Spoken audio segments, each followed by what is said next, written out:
ಭಕ್ತ್ಯಾ ವಿರಕ್ತ್ಯಾ ಭಜದಮಲಜನೋನ್ನತ್ಯಭೂತ್ಯರ್ಪಕಾಯ ಕ್ಷಿತ್ಯಾಂ ಅತ್ಯಲ್ಪಭೃತ್ಯೇಷ್ವಪಿ ಕುಜನಕೃತೌದ್ಧತ್ಯಭೂತ್ಯಾಜಕಾಯ ಕರ್ತ್ರೇ ಧರ್ತ್ರೇ ಚ ಹರ್ತ್ರೇ ಹಯಮುಖಹರಯೇ ಮುತ್ರಪಾತ್ರೇ ನಮಸ್ತೆ ತಸ್ಮೈ ಕಸ್ಮೈಚಿದಸ್ಮನ್ ಮನಸಿ ಧೃತಕಥಾ ವಿಸ್ಮೃತೌ ಸ್ಮಾರಕಾಯ ತಪೋ ವಿದ್ಯಾ ವಿರಕ್ತ್ಯಾದಿ ಸದ್ಗುಣೌಘಾಕರಾನಹಂ ವಾದಿರಾಜಗುರೂನ್ ವಂದೇ ಹಯಗ್ರೀವಪದಾಶ್ರಯಾನ್ ನಾಪ್ಯೈಕ್ಯವಾಕ್ಯಬಲತೋ ವಿರೋಧಿಗುಣವಿಪ್ಲವಃ ತತ್ವಮಸಿ ಇತ್ಯಾದಿ ವಾಕ್ಯಗಳೆಲ್ಲ ಐಕ್ಯವನ್ನು ಪ್ರತಿಪಾದನೆ ಮಾಡ್ತಾ ಇದೆ. ಆದ್ದರಿಂದಾಗಿ ಭಗವಂತನಲ್ಲಿರುವಂತಹ ಗುಣಗಳು ಮಿಥ್ಯಾ ಅಂತ ಆಗಬೇಕು. ಭಗವಂತನಲ್ಲಿರುವಂತಹ ಆನಂದ ಜ್ಞಾನಾದಿ ಗುಣಗಳೆಲ್ಲ ಅದು ಮಿಥ್ಯ, ಅವನು ನಿರ್ಗುಣ ಆಗಬೇಕು. ಯಾಕೆ ಅಂತಂದರೆ ತತ್ವಮಸಿ ಎಂಬತಕ್ಕಂಥ ವಾಕ್ಯ ಅದೇನು ಹೇಳ್ತಾ ಇದೆ? ಅಭೇದವನ್ನು ಹೇಳ್ತಾ ಇದೆ. ತತ್ ಅಂತ, ತತ್ ಅಂದರೆ ಯಾರು? ಪರಮಾತ್ಮ. ತ್ವಮ್ ಅಂದರೆ ನೀನು. ಪರಮಾತ್ಮ ಅಂದರೆ ಯಾರು ಇಟ್ಕೊಳ್ಬೇಕು? ಜ್ಞಾನಾನಂದಾದಿ ಗುಣ ವಿಶಿಷ್ಟನಾದವನು ಇಟ್ಕೊಂಡ್ಬಿಟ್ರೆ, ತ್ವಮ್ ಅಂದರೆ ಯಾರು? ನೀನು. ನೀನು ಅಂದರೆ ಯಾರು? ಅಲ್ಪಜ್ಞತ್ವಾದಿ ವಿಶಿಷ್ಟನಾದವನು, ದುಃಖಾದಿ ವಿಶಿಷ್ಟನಾದವನು.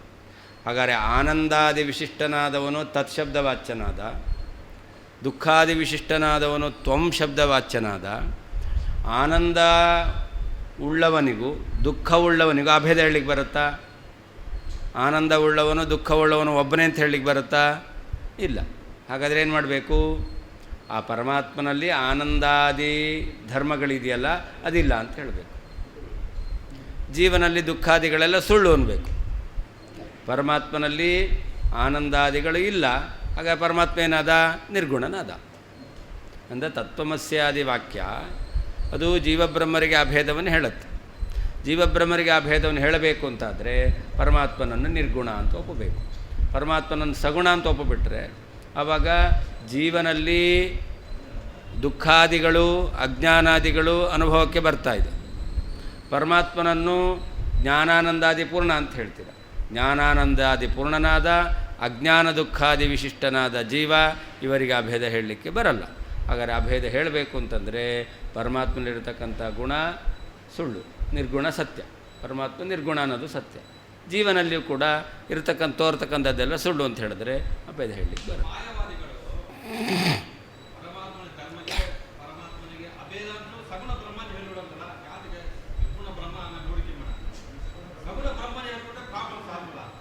ಸಗುಣ ಬ್ರಹ್ಮ ಒಪ್ಪಿದಾರಲ್ಲ ಅವರು. ಅವ್ರು ಹೇಳ್ತಾರಲ್ಲ, ಹೇಳಿದಾರಲ್ಲ, ಸಗುಣ ಬ್ರಹ್ಮನಿಗೂ ಪರಮಾತ್ಮನಿಗೂ ಅಭೇದ ಇಲ್ಲ.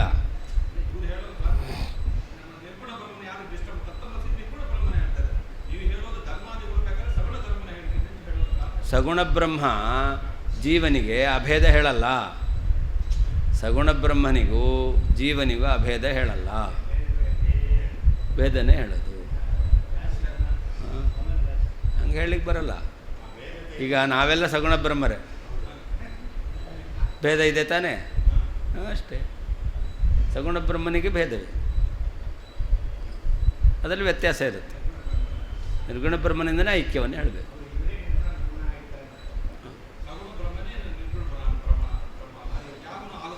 ನಿರ್ಗುಣ ಬ್ರಹ್ಮನಿಗೆ ಅವಿದ್ಯಾ ಸಂಬಂಧದಿಂದ ಸಗುಣ ಭಾವ ಬಂದಿದೆ.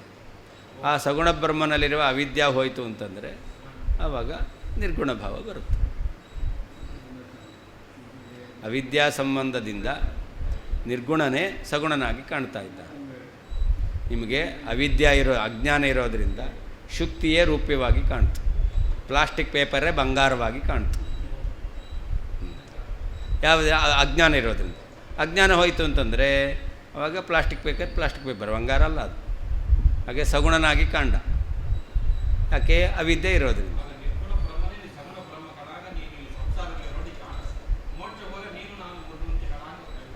ಅದೇ ತಾನೆ.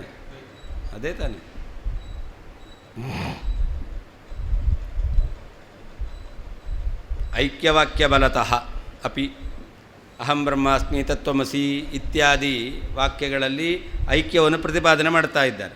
ಈ ವಾಕ್ಯಗಳ ಬಲದಿಂದಲೂ ಕೂಡ ವಿರೋಧಿ ಗುಣ ವಿಪ್ಲವ ಅಂತ, ಐಕ್ಯಕ್ಕೆ ವಿರೋಧಿಯಾಗಿರ್ತಕ್ಕಂಥ ಗುಣಗಳು ಇಲ್ಲ ಎಂಬತಕ್ಕಂಥದ್ದು ನ ಸಿದ್ಧವಾಗುವುದಿಲ್ಲ.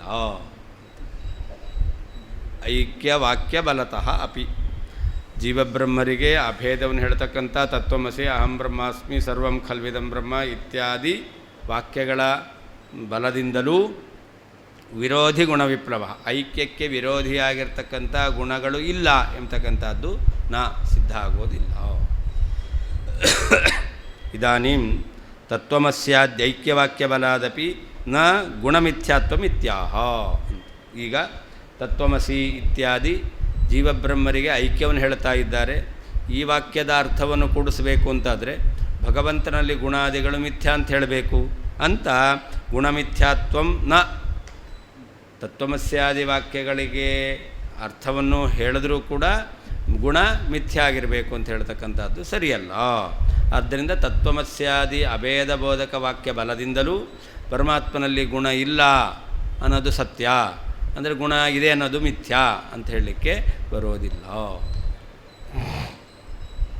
ವಿರೋಧಿ ಗುಣ ಸಂತ್ಯಾಗೇ ಐಕ್ಯಂ ವಾಕ್ಯ ಸ್ಯಾದೈಕ್ಯಂ ವಾಕ್ಯಗೋಚರಂ ಅವಿರುದ್ಧೋ ಹಿ ವಾಕ್ಯಾರ್ಥೋ ಯೋಗ್ಯತಾ ಯದಪೇಕ್ಷಿತಾ ಯದಿ ವಾಕ್ಯೋದಿತಾದ್ವೈತಾತ್ ಏವ ತದ್ಗುಣಮೋಚನಂ ತದಾನ್ಯೋನ್ಯಾಶ್ರಯೋ ದೋಷಃ ವಾಕ್ಯಮರ್ಥಾಂತರೇ ನಯೇತ್. ಜೀವಬ್ರಹ್ಮರಿಗೆ ಅಭೇದವನ್ನು ಒಪ್ಪಬೇಕು ಅಂತಾದರೆ ಅವಾಗೇನು ಮಾಡಬೇಕು? ಪರಮಾತ್ಮನಲ್ಲಿ ಗುಣ ಇಲ್ಲ ಅಂತ ಹೇಳಬೇಕು. ಹಾಗಾದರೆ ಭಗವಂತನಲ್ಲಿ ಗುಣ ಇಲ್ಲ ಅಂತಾದರೆ ಆವಾಗ ಜೀವಬ್ರಹ್ಮರಿಗೆ ಅಭೇದ ಹೇಳ್ಬೋದು. ಜೀವಬ್ರಹ್ಮರಿಗೆ ಅಭೇದ ಇದೆ ಅಂತಾದರೆ ಪರಮಾತ್ಮನಲ್ಲಿ ಗುಣ ಇಲ್ಲ ಅನಿಸಿದ್ದಾಗೋದು. ಜೀವಬ್ರಹ್ಮರಲ್ಲಿ ಅಭೇದ ಇದೆ ಅಂತಾದರೆ ಅಭೇದ ಕೂಡಿಸ್ಬೇಕು ಅದು ಪರಮಾತ್ಮನಲ್ಲಿ ಗುಣ ಇಲ್ಲ ಅಂತಾಗುತ್ತೆ. ಪರಮಾತ್ಮನಲ್ಲಿ ಗುಣ ಇಲ್ಲ ಅಂತಾದರೆ ಜೀವಬ್ರಹ್ಮರಲ್ಲಿ ಅಭೇದ ಕೊಡುತ್ತೆ, ಅನ್ಯೋನ್ಯಾಶ್ರಯ ದೋಷ ಬರುತ್ತೆ. ಮದುವೆ ಆದರೆ ಹುಚ್ಚಿಬಿಡುತ್ತೆ, ಹುಚ್ಚಿಬಿಟ್ರೆ ಮದುವೆ ಆಗುತ್ತೆ. ಹಾಗೆ ಪರಮಾತ್ಮನಲ್ಲಿ ಗುಣ ಇಲ್ಲ ಅಂತಂದರೆ ಅಭೇದ ಕೊಡುತ್ತೆ. ಅಭೇದನ ಒಪ್ತೀರಾ ಅಂತಂದರೆ ಅಭೇದ ಸತ್ಯ ಅಂತಾದರೆ ಗುಣ ಇಲ್ಲ ಅಂತ ಆಗುತ್ತೆ. ಹಾಗಾದರೆ ನಿರ್ಗುಣ ಅಂತ ಆಗೋದು ಐಕ್ಯ ಇದ್ದರೆ, ಐಕ್ಯ ಇರೋದರಿಂದ ನಿರ್ಗುಣ ಅಂತ ಆಗುತ್ತೆ. ಈ ರೀತಿಯಾಗಿ ಐಕ್ಯ ಸಿದ್ಧ ಆದರೆ ನಿರ್ಗುಣತ್ವ ಸಿದ್ಧ ಆಗುತ್ತೆ, ನಿರ್ಗುಣತ್ವ ಸಿದ್ಧ ಆದರೆ ಐಕ್ಯ ಸಿದ್ಧವಾಗುತ್ತೆ ಎಂಬುದಾಗಿ ಅನ್ಯೋನ್ಯಾಶ್ರಯತಾ ದೋಷ ಬರುತ್ತೆ ಅಂತ ಹೇಳ್ತಾ ಇದ್ದಾರೆ. ಜೀವಬ್ರಹ್ಮರಿಗೆ ಐಕ್ಯವನ್ನು ಸಮರ್ಥನೆ ಮಾಡಬೇಕು. ಅದಕ್ಕೋಸ್ಕರ ಪರಮಾತ್ಮನಲ್ಲಿ ಗುಣಪೂರ್ಣತ್ವವನ್ನು ಒಪ್ಪಿಬಿಟ್ರೆ ಆವಾಗ ಐಕ್ಯನ ಹೇಳಲಿಕ್ಕೆ ಬರಲ್ಲ. ಅಂದರೆ ಭಗವಂತನ ಗುಣಪೂರ್ಣತ್ವ ಐಕ್ಯಕ್ಕೆ ವಿರೋಧಿಯಾಗಿದೆ. ಆ ಗುಣಪೂರ್ಣತ್ವವನ್ನು ಬಿಟ್ಟುಬಿಟ್ರೆ ಆವಾಗ ಜೀವಬ್ರಹ್ಮರಿಗೆ ಐಕ್ಯವನ್ನು ಹೇಳ್ಬೋದು. ತತ್ವಮಸ್ಯಾದಿ ವಾಕ್ಯಗಳು ಅದನ್ನು ಹೇಳ್ತಾ ಇದೆ ಅಂತ.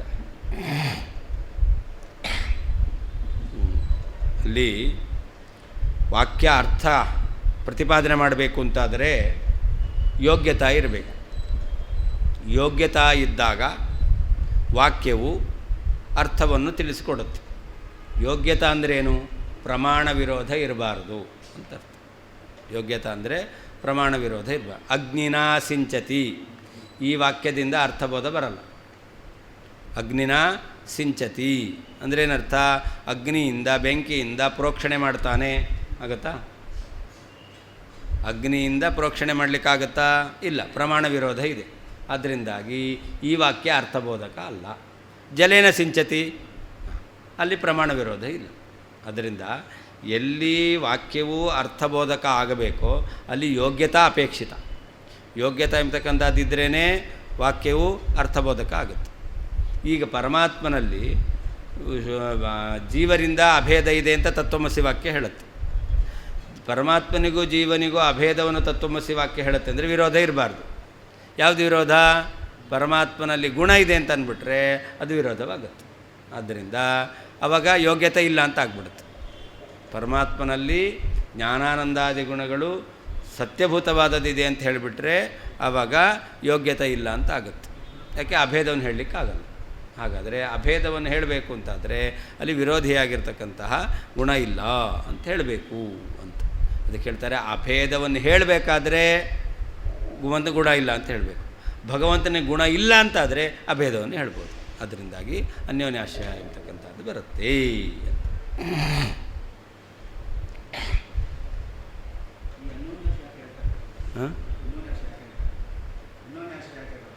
ಮತ್ತಿನ್ನೇನು ಹೇಳಬೇಕು? ಅವರು ಹೇಳಿದ್ದು ತತ್ವಮಸ್ಯಾದಿ ವಾಕ್ಯ ಅಭೇದವನ್ನು ಹೇಳ್ತಾ ಇದೆ, ಅಭೇದವನ್ನು ಬೋಧನೆ ಮಾಡ್ತಾ ಇದೆ. ಅದರಿಂದಾಗಿ ಪರಮಾತ್ಮನಲ್ಲಿ ಗುಣ ಇಲ್ಲ, ಪರಮಾತ್ಮ ನಿರ್ಗುಣ ಅನ್ನೋದು ಸತ್ಯ ಅಂತ ಅವ್ರು ಹೇಳಿದ್ರು. ಅದಕ್ಕೆ ನಾವು ಹೇಳ್ತಾ ಇದ್ದೇವೆ ತತ್ವಮಸಿ ಎಂಬತಕ್ಕಂಥ ವಾಕ್ಯ ಅಭೇದ ಬೋಧನೆ ಮಾಡಿದ್ರೆ ಆವಾಗ ಐಕ್ಯ ಕೂಡಲ್ಲ ಅಂತ ಪರಮಾತ್ಮನಲ್ಲಿ ಗುಣ ಎಂಬತಕ್ಕಂಥದ್ದು ನಿಮಗೆ ಮಿಥ್ಯಾ ಅಂತ ಹೇಳ್ಬೋದು, ಅವನು ನಿರ್ಗುಣ ಅಂತ ಹೇಳ್ಬೋದು. ಆದರೆ ತತ್ವಮಸಿ ವಾಕ್ಯ ಎಂಬತಕ್ಕಂಥದ್ದು ಐಕ್ಯ ಬೋಧಿಸ್ತಾ ಇದೆ ಅಂತ ಸಿದ್ಧ ಆಗೋದು ಯಾವಾಗ? ಆ ಗುಣ ಇಲ್ಲ ಅಂತ ಭಗವಂತನ ಗುಣ ಇಲ್ಲ ಅಂತ ಸಿದ್ಧ ಆಗೋದು ಯಾವಾಗ? ಅದರಿಂದ ಅನ್ಯೋನ್ಯಾಶ್ರಯ ಬಂತು.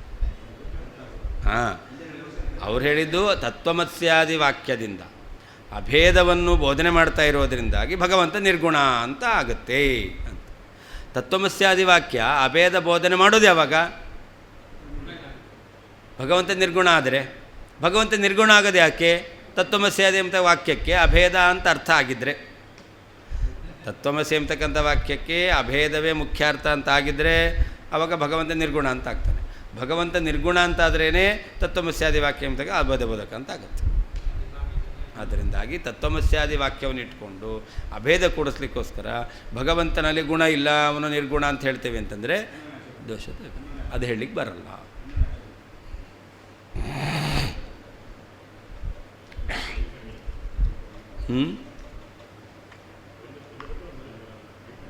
ಅದರ ಅರ್ಥ ತಿಳಿಯದೆ ಇದರ ಅರ್ಥ ಹೇಳಲಿಕ್ಕೆ ಬರ, ಇದರ ಅರ್ಥ ತಿಳಿಬೇಕಾದ್ರೆ ಅದರ ಅರ್ಥ ತಿಳಿಬೇಕು, ಪರಸ್ಪರ ಅಪೇಕ್ಷೆ ಇದೆ.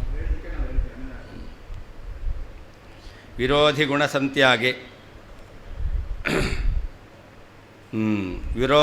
ವಿರುದ್ಧವಾಗಿರ್ತಕ್ಕಂತಹ ಗುಣಗಳನ್ನು ಬಿಟ್ಟರೆ ಮಾತ್ರ ಐಕ್ಯಂ, ಜೀವಬ್ರಹ್ಮರಿಗೆ ಐಕ್ಯವು ವಾಕ್ಯಗೋಚರಂ ತತ್ವಮಸಿ ಇತ್ಯಾದಿ ವಾಕ್ಯಗಳಿಂದ ಪ್ರತಿಪಾದ್ಯವಾದದ್ದು ಎಂಬುದಾಗಿ ಸ್ಯಾತ್ ಸಿದ್ಧವಾಗುತ್ತದೆ. ಯತಃ ಯಾವ ಕಾರಣದಿಂದ? ಯೋಗ್ಯತಾ ಪ್ರಮಾಣ ವಿರೋಧ ಇಲ್ಲದೇ ಇರುವಿಕೆ. ಯೋಗ್ಯತೆ ಅಂತಂದರೆ ಪ್ರಮಾಣ ಇಲ್ಲದ ವಿರೋಧ ಇಲ್ಲದೇ ಇರುವಿಕೆ. ಯೋಗ್ಯತೆಯು ಅಪೇಕ್ಷಿತ, ಶಬ್ದದಿಂದ ಅರ್ಥಜ್ಞಾನ ಬರಲಿಕ್ಕೆ ಅವಶ್ಯಕವಾಗಿದೆ. ತತಃ ಆದ್ದರಿಂದ ಅವಿರುದ್ಧ ವಿರೋಧ ಇಲ್ಲದೇ ಇರತಕ್ಕಂಥದ್ದೇ ವಾಕ್ಯಾರ್ಥ ಇಹಿ, ವಾಕ್ಯದ ಅರ್ಥವಾಗುತ್ತದೆ. ಯದಿ ಒಂದು ವೇಳೆ ವಾಕ್ಯೋದಿತ ಅದ್ವೈತಾತ್ ತತ್ವಮಸಿ ಇತ್ಯಾದಿ ವಾಕ್ಯಗಳಿಂದ ಅಭೇದ ಎಂಬತಕ್ಕಂಥದ್ದು ಪ್ರತಿಪಾದನೆ ಮಾಡ್ತಾ ಇದೆ. ಅಂದರೆ ತತ್ವಮಸ್ಯಾದಿ ವಾಕ್ಯಗಳಿಂದ ಪ್ರತಿಪಾದಿತವಾಗಿರ್ತಕ್ಕಂತಹ ಅದ್ವೈತ, ಅಭೇದ, ಐಕ್ಯ ಇದರಿಂದಲೇ ತದ್ಗುಣಮೋಚನಂ, ಭಗವಂತನಲ್ಲಿ ಗುಣ ಇಲ್ಲ ನಿರ್ಗುಣ ಎಂಬುದಾಗಿ ಸಿದ್ಧ ಆಗ್ತಾನೆ ಅಂತಂದರೆ ತದಾ ಆವಾಗ ಅನ್ಯೋನ್ಯಾಶ್ರಯ ದೋಷ, ಅನ್ಯೋನ್ಯಾಶ್ರಯ ಎಂಬತಕ್ಕಂಥ ದೋಷವು ತತ್ವಮಸಿ ಎಂಬತಕ್ಕಂತಹ ವಾಕ್ಯವನ್ನು ಅರ್ಥಾಂತರೇ ನೀನು ಅವನಾಗಿದ್ದೀಯಾ ಅಂತ ಅರ್ಥ ಅಲ್ಲ, ನೀನು ಅವನ ಸದೃಶನಾಗಿದ್ದೀಯಾ ಎಂಬತಕ್ಕಂತಹ ಬೇರೆ ಅರ್ಥದ ಕಡೆಗೆ ನಯೇತ್ ಕರೆದುಕೊಂಡು ಹೋಗುತ್ತದೆ. ನೀನು ಅವನಾಗಿದ್ದೀಯಲ್ಲ, ನೀನು ಅವನಿಗೆ ಸದೃಶನಾಗಿದ್ದೀಯಾ ಅಂತ ಸಾದೃಶ್ಯ ಎಂಬತಕ್ಕಂಥ ಬೇರೆ ಅರ್ಥವನ್ನು ತತ್ವಮಸಿ ವಾಕ್ಯ ಪ್ರತಿಪಾದನೆ ಮಾಡುತ್ತೆ. ನಮ್ಮ ಸಿದ್ಧಾಂತ ಪ್ರಕಾರ ತತ್ವಮಸಿ ವಾಕ್ಯಕ್ಕೆ ಏನರ್ಥ? ನೀನು ಅವನಾಗಿದ್ದೀಯಾ, ಚೈತ್ರ ಮೈತ್ರ ಒಂದೇ ಅಂತ ಹೇಳ್ತೇವೆ. ಯಾಕೆ? ಚೈತ್ರ ಮೈತ್ರ ಸಮಾನರು, ಸದೃಶರಾಗಿದ್ದಾರೆ ಅಂತ ಹೇಳೋದು. ಚೈತ್ರ ಮೈತ್ರ ಇಬ್ಬರು ಒಬ್ಬರೇ ಅಲ್ಲ, ಲೋಕದಲ್ಲೇ ವ್ಯವಹಾರ ಮಾಡ್ತೇವೆ. ಹಾಗೆ ತತ್ವಮಸಿ ಎಂಬತಕ್ಕಂಥದ್ದು ಕೂಡ ನೀನು ಪರಮಾತ್ಮ ಸದೃಶನಾಗಿದ್ದೀಯ, ನೀನು ಪರಮಾತ್ಮನೇ ಆಗಿದ್ದೀಯಾ ಅಂತ ಹೇಳಿದ್ರೆ ಅವಾಗೇನು ಬೇಕಾಗುತ್ತೆ? ವಿರೋಧಿ ಗುಣ ಸಂತ್ಯಾಗ ಮಾಡಬೇಕು, ಭಗವಂತನಲ್ಲಿ ಜ್ಞಾನಾನಂದ ಗುಣ ತ್ಯಾಗ ಮಾಡಬೇಕು. ಅವಾಗ ಅನ್ಯೋನ್ಯಾಶ್ರಯ ಬರುತ್ತೆ. ತ್ಯಾಗ ಮಾಡಲಿಕ್ಕೆ ಬರಲ್ಲ. ಅನ್ಯೋನ್ಯಾಶ್ರಯ ಬಂತು ಅಂತಂದರೆ ಅಭೇದ ಸಿದ್ಧವಾದರೆ ಗುಣತ್ಯಾಗ ಸಿದ್ಧರಾದರೆ ಅಭೇದ. ಹಾಗಾದ್ರೆ ತತ್ವಮಸಿ ವಾಕ್ಯಕ್ಕೆ ಅಭೇದ ಅಂತ ಅರ್ಥ ಮಾಡಬಾರ್ದು, ಬೇರೆ ಅರ್ಥ ಮಾಡಬೇಕು. ಏನಂತ? ಸತ್ಯಂ ಜ್ಞಾನಮನಂತಂ ಬ್ರಹ್ಮನ್ ಶ್ರುತಿ ಇದೆ, ಇದಕ್ಕಂತೂ ಸತ್ಯತ್ವ ಜ್ಞಾನತ್ವಾದಿ ಗುಣವುಳ್ಳವನು ಅಂತ ಅರ್ಥ ಮಾಡಬೇಕು. ತತ್ವಮಸಿ ಅಂತ ವಾಕ್ಯ ಇದೆ, ಭಗವಂತನು ಸತ್ಯಂ ಜ್ಞಾನಮನಂತಂ ಬ್ರಹ್ಮ ಅಂತ ಸತ್ಯತ್ವಾದಿ ಗುಣ ವಿಶಿಷ್ಟನಾಗಿದ್ದಾನೆ ಅಂತಂದರೆ ತತ್ವಮಸಿ ಅಂತ ಭಗವಂತನೇ ನೀನು ಅಂತ ಅರ್ಥ ಹೇಳಿಕ್ಕೆ ಬರಲ್ಲ. ಹಾಗಾದರೆ ಸತ್ಯಜ್ಞಾನಮನಂತ ಬ್ರಹ್ಮ ಎಂಬತಕ್ಕಂಥ ಶ್ರುತಿಯನ್ನು ನಾವೇನು ಹೇಳಬೇಕು? ಸತ್ಯ, ಭಗವಂತನಲ್ಲಿ ಗುಣಗಳನ್ನು ಇದೆ ಅಂತ ಹೇಳ್ತಾ ಇದೆ. ತತ್ವಮಸಿ ಅಂತ ಕೂಡಲಲ್ಲ ಅಂತಂದರೆ ತತ್ ಸದೃಶಾಸಿ ಅಂತ ಅರ್ಥ ಮಾಡಬೇಕು. ಈಗ ಶ್ರುತಿಗೆ ಪ್ರಾಮಾಣ್ಯವೂ ಇದೆ, ವಿರೋಧವೂ ಇಲ್ಲ ಅಂತ ಈ ರೀತಿಯಲ್ಲಿ ಮಾಡಬೇಕು. ಏನು ಅದು ಹಂಗಲ್ಲಲ್ಲ. ಶ್ವೇತಕೇತುವಿಗೆ ಉದ್ದಾಲಕರು ಹೇಳೋದು. ಶ್ವೇತಕೇತುವನ್ನು ಕುರಿತು ತತ್ ತ್ವಂ ಅಸಿ ಅಂತ ಹೇಳೋದು. ಹಾಗಾದರೆ ನೀವು ಅವತಾರಗಳಿಗೆ ಹೇಳಲಿಕ್ಕೆ ಬರಲ್ಲ. ತ್ವಂ ಅಂದರೆ ನೀನು ಅಂದರೆ ಯಾರು? ಉದ್ದಾಲಕರು ಶ್ವೇತಕೇತುವನಿಗೆ ಹೇಳೋದು ಅಂದರೆ ನೀನು ಅಂತ. ನೀನು ತದ್ ಅಸಿ, ನೀನು ಅದಾಗಿದ್ದೀಯಾ. ನೀನು ಅದಾಗಿದ್ದೀಯ ಅಂದರೆ ಏನು ಹೇಳಬೇಕು? ಮೇಲ್ನೋಟಕ್ಕೆ ಬ್ರಹ್ಮನೇ ಆಗಿದ್ದೀಯಾ. ನೀನು ಬ್ರಹ್ಮನೇ ಆಗಿದ್ದೀಯ ಅಂದ್ಕೊಡುತ್ತಾ? ಇಲ್ಲ. ಯಾಕೆ? ಬ್ರಹ್ಮ ಸತ್ಯಜ್ಞಾನಮನಂತ ಬ್ರಹ್ಮ ಅಂದರೆ ಸತ್ಯತ್ವಾದಿ ಗುಣ ವಿಶಿಷ್ಟನಾಗಿದ್ದಾನೆ. ಈ ಜೀವನಲ್ಲಿ ಸತ್ಯತ್ವಾದಿ ಗುಣ ವೈಶಿಷ್ಟ್ಯ ಇಲ್ಲ. ಹಾಗಾದ್ರೆ ಏನು ಅರ್ಥ ಮಾಡಬೇಕು? ಅದಕ್ಕೆ ಅರ್ಥಾಂತರಂ ನಯೇತ್. ಆ ವಾಕ್ಯಕ್ಕೆ ಇನ್ನೊಂದು ಅರ್ಥ ಮಾಡಬೇಕು. ಹಾಂ, ಜೀವ ಪರಮಾತ್ಮನಿಗೆ ಸದೃಶ. ಪರಮಾತ್ಮ ಇದ್ದಾನೆ, ಜೀವ ಇದ್ದಾನೆ. ಪರಮಾತ್ಮನಿಗೆ ಜ್ಞಾನ ಇದೆ, ಜೀವನಿಗೆ ಜ್ಞಾನ ಇದೆ. ಪರಮಾತ್ಮನಿಗೆ ಆನಂದ ಇದೆ, ಜೀವನಿಗೆ ಆನಂದ ಇದೆ. ಎಷ್ಟಿದೆಯೋ ಅಷ್ಟಿರಬೇಕು ಅಂತಿಲ್ಲ. ಹಾಂ, 2 ಲಾಡು ಇದೆ, 2 ಲಾಡು ಅಂತ ಕರಿತೀರ. ತಿರುಪತಿಯಲ್ಲಿ ದರ್ಶನಕ್ಕೆ ಹೋಗಿ ಬಂದ್ರಿ, ಲಾಡು ಕೊಟ್ಟರು ಅಂತೀರ, ದುಡ್ಡು ಕೊಟ್ಟು ತೊಗೋತೀರ. ಅದು ಇದ್ರ ಸೈಜು ಲಾಡು ಅಂತೀರ, ಹೌದಲ್ವ? ಹಾಂ, ಹಾಗೆ ಇವನಲ್ಲೂ ಜ್ಞಾನ ಇದೆ, ಅವನಲ್ಲೂ ಜ್ಞಾನ ಇದೆ. ಇವನು ಇದ್ದಾನೆ, ಅವನು ಇದ್ದಾನೆ, ಸಾದೃಶ್ಯ ಇದೆ. ಹಾಂ, ಹೌದು. ಅದರಲ್ಲೇ ಪುಣೆಯಲ್ಲಿ ಆ ಟೈಗರ್ಲಿರೋ ಸಾಮರ್ಥ್ಯ ಏನಿಲ್ಲ, ಅದ್ರಾಗಿದೆ ಅಂತ ಹೇಳ್ತೀವಿ.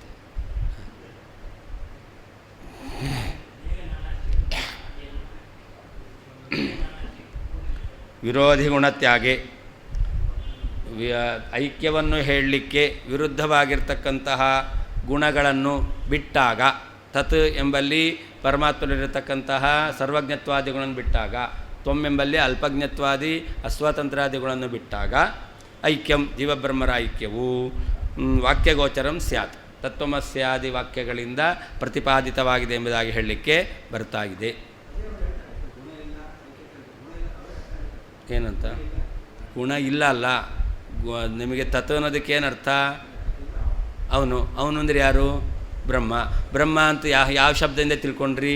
ಬ್ರಹ್ಮ ಏನು ಅಂತ ಹೇಗೆ ತಿಳ್ಕೊಂಡ್ರಿ? ಸತ್ಯಂ ಜ್ಞಾನಮನಂತ ಬ್ರಹ್ಮ ಅಂತ ವಾಕ್ಯದಿಂದಲೇ ಬ್ರಹ್ಮನ ಜ್ಞಾನ ಬಂದದ್ದು. ಬ್ರಹ್ಮನ ನೋಡಿ ತಿಳ್ಕೊಳ್ಳಿಲ್ಲ ನೀವು, ಹಾಗೆ ಹೇಳಬೇಕು. ಬ್ರಹ್ಮನ ಜ್ಞಾನ ಬರೋದು ವೇದದಿಂದಲೇ. ಔಪನಿಷದ ಪುರುಷಃ. ಬ್ರಹ್ಮನ ಜ್ಞಾನ ಯುಕ್ತಿಯಿಂದ ಬರಲ್ಲ, ಬ್ರಹ್ಮನ ಜ್ಞಾನ ಪ್ರತ್ಯಕ್ಷದಿಂದ ಬರಲ್ಲ. ಬ್ರಹ್ಮನ ಜ್ಞಾನ ಬರಬೇಕು ಅಂತಂದರೆ ಶಬ್ದದಿಂದಲೇ ಬರಬೇಕು. ಶಬ್ದ ಅಂದರೆ ವೇದ. ವೇದ ಬ್ರಹ್ಮನನ್ನು ತಿಳಿಸ್ತಕ್ಕಂಥ ವೇದ ಯಾವುದು? ಸತ್ಯಂ ಜ್ಞಾನಮನಂತ ಬ್ರಹ್ಮ. ಹಾಗಾದರೆ ಬ್ರಹ್ಮನ ಜ್ಞಾನ ಯಾವ ವಾಕ್ಯದಿಂದ ಬರುತ್ತೆ? ಸತ್ಯಜ್ಞಾನ. ಹಾಗಾದರೆ ಅಲ್ಲೇನು ಬಂತು? ಬ್ರಹ್ಮನ ಜ್ಞಾನ ಸತ್ಯತ್ವಾದಿ ವಿಶಿಷ್ಟನಾದ ಬ್ರಹ್ಮಜ್ಞಾನ ಬಂತು. ಆವಾಗ ಏನು ಮಾಡಬೇಕು? ಆ ಸತ್ಯತ್ವಾದಿಗಳು ವಿರುದ್ಧವಾಯಿತು ಐಕ್ಯಕ್ಕೆ, ಅದನ್ನು ಬಿಡಬೇಕು.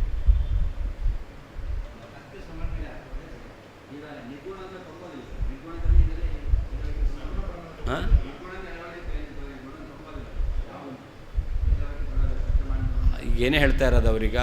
ತತ್ವಮಸಿ ಎಂಬತಕ್ಕಂತಹ ವಾಕ್ಯ ಅಭೇದವನ್ನು ಪ್ರತಿಪಾದನೆ ಮಾಡ್ತಾ ಇದೆ.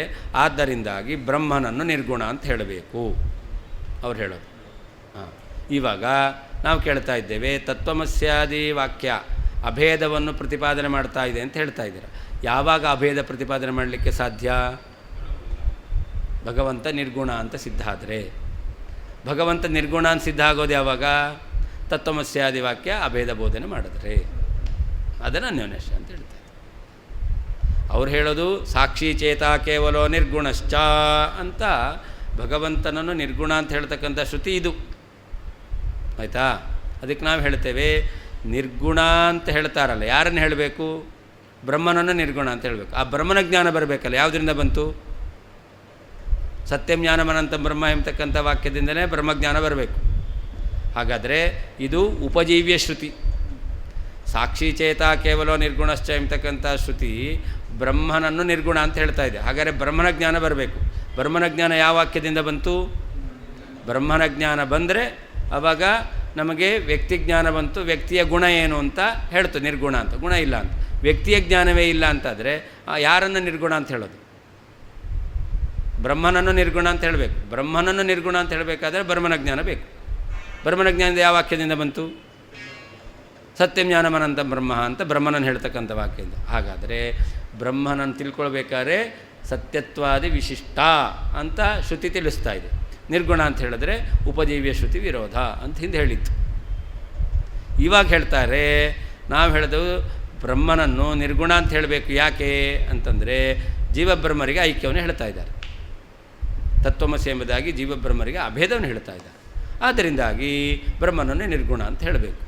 ಯಾಕೆ ತತ್ವಮಸಿ ಅಂತ ಅಭೇದವನ್ನು ಹೇಳೋದಾದರೆ ಬ್ರಹ್ಮನ ನಿರ್ಗುಣ ಅಂತ ಯಾಕೆ ಹೇಳಬೇಕು ಅಂತಂದರೆ, ಒಂದು ವೇಳೆ ತತ್ ಅನ್ನೋದಕ್ಕೆ ಬ್ರಹ್ಮ ಅಂತ ಅರ್ಥ ಮಾಡಬೇಕು. ಬ್ರಹ್ಮನ ಜ್ಞಾನ ಯಾವ ವಾಕ್ಯದಿಂದ ಬಂತು?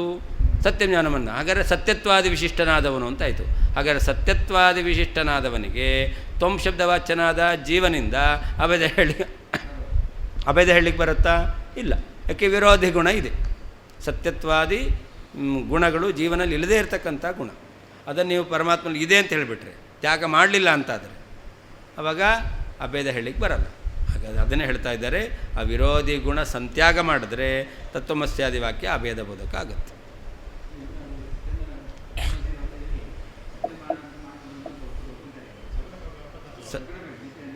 ಅದೆಲ್ಲ ಅವರು ತಟಸ್ಥ ಲಕ್ಷಣ ಅಂತ ಹೇಳ್ತಾರೆ, ಸ್ವರೂಪ ಲಕ್ಷಣ ಅಂತ ಹೇಳಲ್ಲ. ಅವರಪ್ಪಲ್ಲ,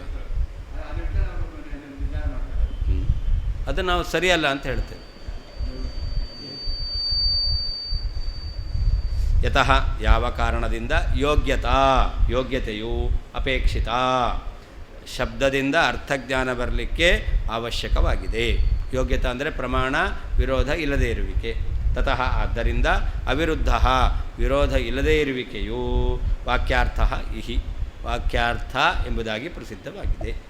ಯದಿ ಒಂದು ವೇಳೆ ವಾಕ್ಯೋದಿತಾದ್ವೈತಾತ್ ತತ್ವಮಸಿ ಎಂಬತಕ್ಕಂತಹ ವಾಕ್ಯದಿಂದ ಪ್ರತಿಪಾದಿತವಾದ ಐಕ್ಯದಿಂದಲೇ ತದ್ಗುಣಮೋಚನಂ ಪರಮಾತ್ಮನಲ್ಲಿ ಗುಣ ಇಲ್ಲ ಎಂಬುದಾಗಿ ಹೇಳುವುದಾದರೆ ತದಾ ಆಗ ಅನ್ಯೋನ್ಯಾಶ್ರಯ ದೋಷವು ಬರುತ್ತದೆ. ವಾಕ್ಯಂ ತತ್ವಮಸಿ ಎಂಬತಕ್ಕಂತಹ ಈ ವಾಕ್ಯವನ್ನು ವಾಕ್ಯವನ್ನು ಅರ್ಥಾಂತರೆ ಜೀವ ಬ್ರಹ್ಮರಿಗೆ ಸಾದೃಶ್ಯ ಎಂಬತಕ್ಕಂತಹ ಇನ್ನೊಂದು ಅರ್ಥದ ಕಡೆಗೆ ನಯೇತ್ ಕರೆದುಕೊಂಡು ಹೋಗುತ್ತದೆ. ವಾಕ್ಯಂ ತತ್ವಮಸ್ಯಾದಿ ವಾಕ್ಯಂ ದೋಷ ವಾಕ್ಯಂ ಅರ್ಥಾಂತರೇ ನಯೇತ್ ಅಂತಿದೆ. ದೋಷ ಅಂತಂದರೆ ಅನ್ಯೋನ್ಯಾಶ್ರಯ ದೋಷ. ಯಾವ ವಾಕ್ಯವನ್ನು? ತತ್ವಮಸ್ಯಾದಿ ವಾಕ್ಯವನ್ನು. ಅದು ಅರ್ಥಾಂತರೇ ಅಂದರೆ ಸಾದೃಶ್ಯಾದಿ ರೂಪೇ. ಜೀವಬ್ರಹ್ಮರಿಗೆ ಸಾದೃಶ್ಯ ಇದೆ. ಜೀವನು ಪರಮಾತ್ಮನ ಸದೃಶ. ತತ್ವಮಸಿ ಅಂತಂದರೆ ಅವನೇ ನೀನು ಅಂತಲ್ಲ, ನೀನು ಅವನಿಗೆ ಸದೃಶ ಅಂತ ಅರ್ಥ. ಲೋಕದಲ್ಲಿ ಒಬ್ಬ ಕಳ್ಳ ಇದ್ದ, ಇನ್ನೊಬ್ಬನು ಅವನ ಜೊತೆ ಸೇರಿಕೊಂಡು ಕಳ್ಳತನ ಮಾಡ್ದ. ಆವಾಗ ಅವನು ನೀನು ಒಂದೇ ಅಂತಾರೆ. ಅವನಂತೆ ನೀನು ಅಂತ ಅರ್ಥ. ಅವನು ಇವನು ಒಬ್ಬನೇ ಅಂತಲ್ಲ, ಅವನು ಕಳ್ಳ ನೀನು ಕಳ್ಳ, ಕಳ್ಳನಂತೆ ನೀನು ಕಳ್ಳ ಅಂತ ಅರ್ಥ ಅಷ್ಟೇ ಹೊರತು. ಅಥವಾ ಒಳ್ಳೆಯವನಾದರೆ ಒಳ್ಳೆಯವನ ಜೊತೆ ಸೇರಿಕೊಂಡ್ರೆ ಆವಾಗ ಅವನೇ ನೀನು ಒಳ್ಳೆಯವನು ಅಂತಲೂ ಅರ್ಥ. ಹಾಗಾದ್ರೆ ಸಾದೃಶ್ಯ ಎಂಬತಕ್ಕಂಥದ್ದೇ ಅರ್ಥ.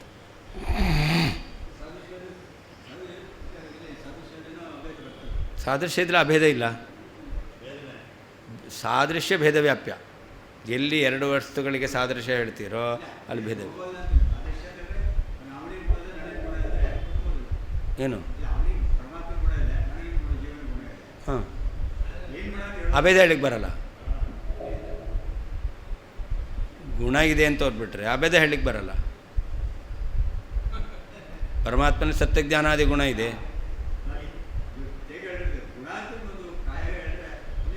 ಅದೇ ಏನೇ ಗುಣ ಇದ್ದರೂ ಕೂಡ ಬರೀ ಗುಣ ಇದೆ ಅಂದರೆ ಅಷ್ಟೇ ಅಲ್ಲಲ್ಲ. ನಿಮ್ಮ ಸಿದ್ಧಾಂತ ಏನು ಅದು ಹೇಳಬೇಕಲ್ಲ. ಮತ್ತು ಗುಣ ಒಪ್ಪಿಬಿಟ್ರೆ ಏನೋ ಗುಣ ಇದೆ ಅಂತ ಒಪ್ಪಲಿಕ್ಕೆ ಬರಲ್ಲ. ಗುಣ ಇದೆ ಅಂತ ಆದರೆ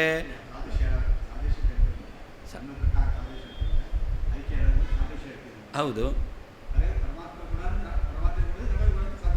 ಹೌದು ಅದು ನಾವು ಹೇಳೋದು. ಆದ್ದರಿಂದ ಅವರು ತತ್ವಮಸ್ಯಾದಿ ವಾಕ್ಯಕ್ಕೆ ಅಭೇದ ಬೋಧಕತ್ವವನ್ನು ಹೇಳಲಿಕ್ಕೆ ಬರಲ್ಲ.